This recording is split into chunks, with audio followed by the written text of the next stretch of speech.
The Wolf and the Wedding Feast. In the deep, shadowy woods lived Bardolph the wolf. Bardolph was very hungry, and his stomach made a noise like a rolling drum. He had been hunting all morning, but every rabbit was too fast and every bird was too high. He needed to find a meal, and he needed to find it soon. Bardolph crept to the very edge of the woods where the green grass of a farm began. There, napping in the sun, was Barnaby the dog. Barnaby was very thin, his ribs poked out, and his tail was like a dusty piece of rope. Bardolph licked his chops, thinking Barnaby looked like a perfect snack. Bardolph jumped out from the bushes with a loud growl. "Aha! I have found my lunch," he cried. Barnaby woke up with a start, but he didn't run away. He knew he was too slow to escape the wolf, so he stayed very still and looked up with big, clever eyes. "Wait, Mr. Wolf," Barnaby said quickly. "Look at me. I am nothing but skin and bones. If you eat me now, you will still be hungry, but there is a grand wedding at the farmhouse tomorrow.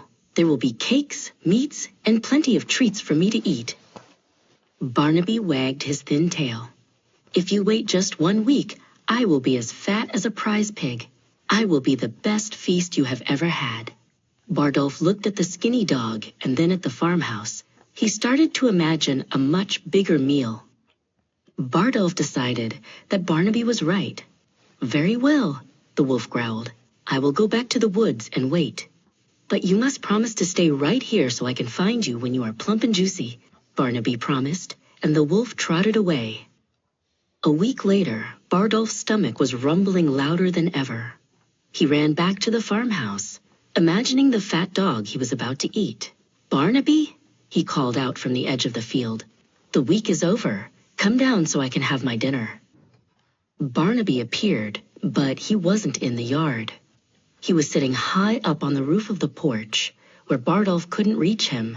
Barnaby looked a little bit rounder, but he didn't look like he was coming down to be eaten.